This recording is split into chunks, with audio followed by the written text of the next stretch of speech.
Helo a croeso i'r fideo yma sy'n mynd i roi cyflwyniad bach i chi ar hanes TGAU yn Ysgol Bro Pedr.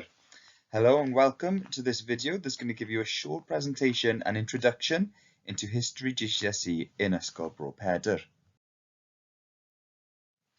Mae hanes TGAU yn bwnc hynod boblogaidd yn Ysgol Bro Pedr, a mae fe'n agored i bawb. Yn ystod eich astudiaethau, byddwch chi'n datblygu sgiliau allweddol sydd yn allweddol i unrhyw gyrfa yn y dyfodol, fel darllen, dadansoddi a gwerthuso. Mae fe'n cael ei addysgu mewn cyfrwng dwyieithog, ac mae yna amrywiaeth o bynciau sydd yn cwmpasu ystod eang o flynyddoedd. History is a very popular subject in Ysgol Bro Pedr, and it's open to everyone. During your studies, you will develop key academic skills such as reading, analysis and evaluation, and it is taught through the medium of Welsh and English. There are a wide range of subjects and topics which measure over a long period of time, and during this presentation I will introduce you to some of these topics. Felly y pynciau byddwn ni'n astudio yw dirwasgiad, rhyfel ac adferiad, felly dyma ein uned gyntaf, uned 1, a mae hwn werth 25% o'r cymhwyster. Byddwn ni hefyd yn edrych ar Unol Daleithiau America, a'r cyfnod rhwng 1910 a 1929, le mae llawer o newid yn digwydd yn y maes yr economi, y maes mewnfudo, ac hefyd y maes adloniant. Mae hwn hefyd werth 25% o'r cymhwyster. Byddwn ni wedyn yn flwyddyn 1910 yn edrych ar trosedd a chosb o tua 1500 hyd at heddiw, sydd yn cyfnod o dros 500 o flynyddoedd, a byddwn ni'n edrych ar newid a pharhad yn ystod y cyfnod.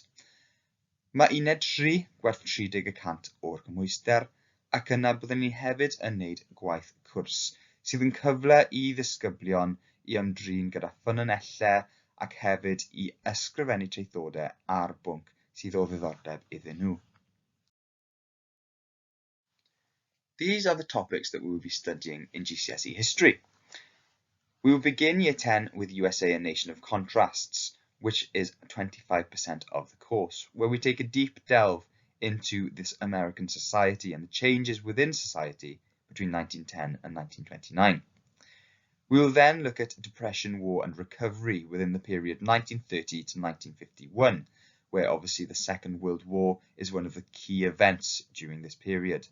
So we look at before the war, during the war, and also then the consequences of the war. And this is also 25% of the course. We will then look at crime and punishment from 1500 to today. And this is a long period of time, around 500 years, in which we will discuss the change in continuity that has happened along the way and the impact of these changes.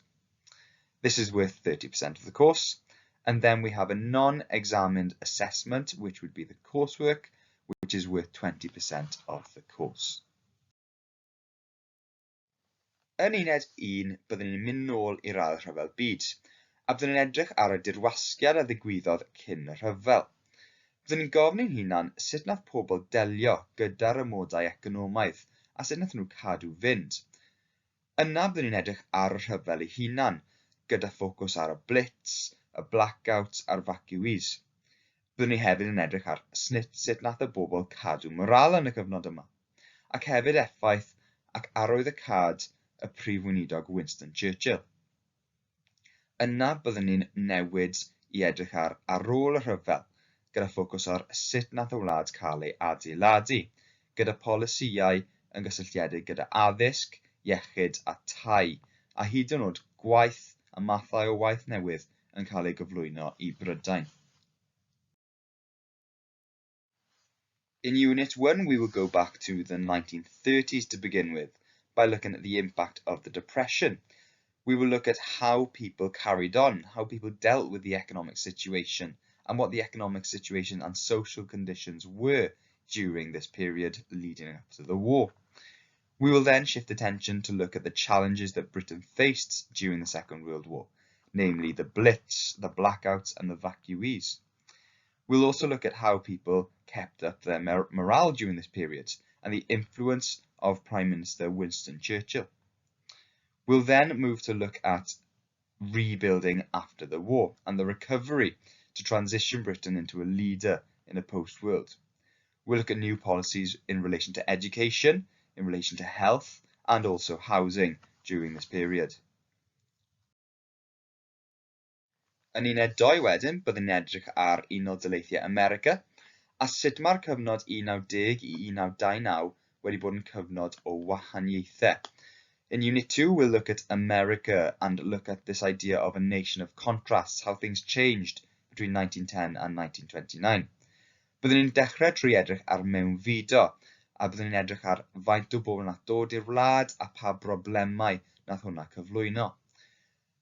We'll begin by looking at immigration, looking at the amount of people that came to the country, why they came to America, and also the effects that this had. Byddwn ni wedyn yn symud ymlaen i edrych ar crefydd a hil, a edrych ar y gwrthdarodd yn digwydd rhwng gwyddoniaeth a chrefydd yn y cyfnod. Byddwn ni hefyd yn edrych ar effeithiau negyddol ar amodau oedd angen i bobl ddiwynebu yn y cyfnod, enghraifft y KKK. We'll then look at religion and race, in which we'll look at how there was an inconsistency between religion and science, and there was a bit of a disagreement. We'll also then look at the racial intolerance during the period, especially with regards black people and also the Native Americans. Wedyn, byddwn ni'n edrych ar trosedd a llygredd, crime and corruption, le byddwn ni'n edrych ar gangsters, edrych ar Al Capone. We'll look at Al Capone and the gangsters, and also at prohibition, y gwaharddiad le cafodd alcohol ei wahardd, where alcohol was banned, and we'll look at how some people found their way around that. Byddwn ni wedyn yn edrych ar cyfnod o ffyniant economaidd, so an economic boom, and then the end of prosperity, hefyd diwedd ffyniant, and the main impact here obviously being the Wall Street crash, effaith cwymp Wall Street. Byddwn ni hefyd yn edrych ar adloniant poblogaidd, enghraifft dyfodiad y cinema, y radio, a hefyd y dawnsio, marathonau dawns oedd wedi cael ei cyflwyno. We'll move on to look at popular entertainment with the development of the radio and the cinema, and also the influence of dance marathons and how it made some people very popular. A hefyd byddwn ni'n edrych ar datblygiad Hollywood fel canolfan y maes ffilm. Ac yn olaf wedyn byddwn ni'n edrych ar rôl menywod. We will look at the role of women and how that changed, sut nath e newid o ganlyniad i'r rhyfel byd gyntaf. How the role of women changed as a result of the impact of the First World War. So, fel o'n i'n sôn, mae fe'n cyfnod y newid enfawr yn America, a byddwn ni'n edrych yn fanwl ar y newidiadau yma. It's a deep dive into the changes that occurred during these years. Yn uned 3 wedyn, byddwn ni'n edrych ar trosedd a chosb, a ni'n mynd nôl mewn amser i gyfnod y Tuduriaid, gyda ffocws clir a beth sydd wedi newid a beth sydd wedi aros yr un peth, beth sydd wedi parhau. So in Unit 3, we go all the way back to the Tudor period, where we look at crime and punishment. We look at what has changed and what has continued. So with regards to the nature and causes of crime, gyda natur ac achosion troseddau, beth sy'n debyg heddi a beth sy'n wahanol heddi i gymharu gyda'r Tuduriaid. What is similar today and what has changed, what is different today with regards the nature and causes of crime in comparison to the Tudor age. Byddwn ni wedyn yn edrych ar datblygiad plismona. We will then look at the development of policing and how it's changed from a more community-based policing into a more civilized and more professional police force with the development of the Metropolitan Police. Byddwn ni'n edrych ar sut mae heddlu wedi newid o fod yn un le mae pwysau ar y gymdeithas i blismona i heddlu mwy proffesiynol, yn enwedig gyda datblygiad yr heddlu Metropolitan a wedyn dylanwad hwnna. Byddwn ni hefyd yn edrych ar cosbau, sut yn ni'n cosbi droseddwyr, how we punish criminals. Felly yn amlwg heddi mae dyn ni pethau fel carchar. We obviously have prisons today, ond yn amlwg dyn nhw ddim wedi bod yn bodoli trwy gydol amser. Felly beth oedd yr agwedd a beth oedd natur cosbau yn cyfnod y Tuduriaid. Byddwn ni wedyn yn ffocysu ar un ardal yn benodol, a byddwn ni'n edrych ar natur ac achosion trosedd, plismona a chosbau ym Merthyr. So we will then look in a bit more focus to one area, where we will look at the nature and causes of crime, policing of crime, and also attitudes and punishments in Merthyr Tydfil. Mae uned 4 wedyn ychydig bach yn wahanol, achos bydd dim arholiad ar uned 4. Yn lle, bydde fe yn cael ei asesu fel modd o waith cwrs. Mae yna 2 traethawd yn rhan o uned 4, ac yn gyntaf bydd disgyblion yn dadansoddi ffynonellau am recriwto i'r rhyfel byd gyntaf, gan ddadansoddi defnyddioldeb a dibynadwyedd 4 ffynhonnell wahanol. Yn ail, bydd disgyblion yn gorfod asesu dilusrwydd dehongliad am foddi'r Lusitania, gan asesu'r dehongliad a oedd yn fwriadol gan yr Almaenwyr fel weithred rhyfel.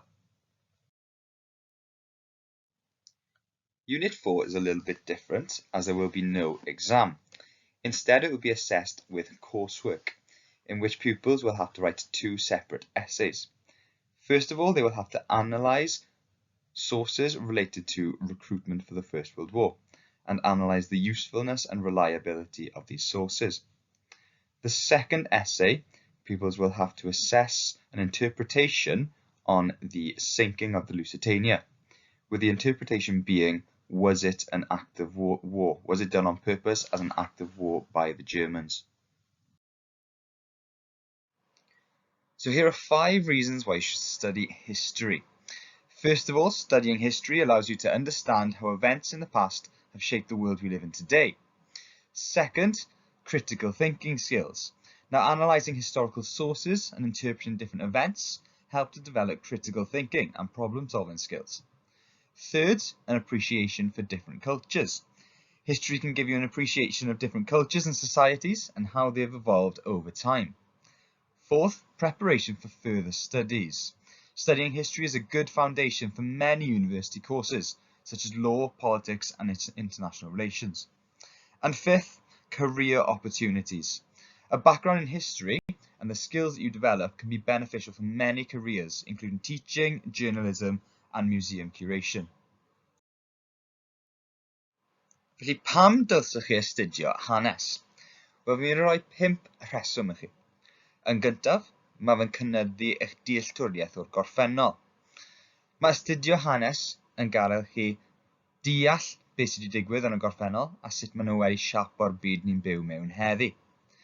Yn ail, sgiliau critigol. Nawr, trwy dadansoddi ffynonellau hanesyddol a dehongli digwyddiadau, mae fe'n datblygu eich sgiliau critigol, eich sgiliau meddwl a sgiliau datrys problemau. Yn drydydd, mae fe'n ffordd o gwerthfawrogi diwylliannau wahanol. Mae fe'n rhoi gwerthfawrogiad o gymdeithasau a diwylliannau wahanol a sut maen nhw wedi datblygu dros amser. 4, paratoi ar gyfer addysg bellach. Nawr, trwy astudio hanes, mae fe'n rhoi sefydliad da i chi ar gyfer llawer o gyrsiau prifysgol, so pethau fel y gyfraith, gwleidyddiaeth ac yn amlwg hanes.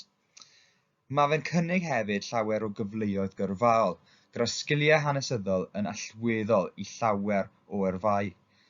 Rwy cael cefndir wedyn mewn hanes, gallu fod yn fanteisiol iawn i'ch gyrfa.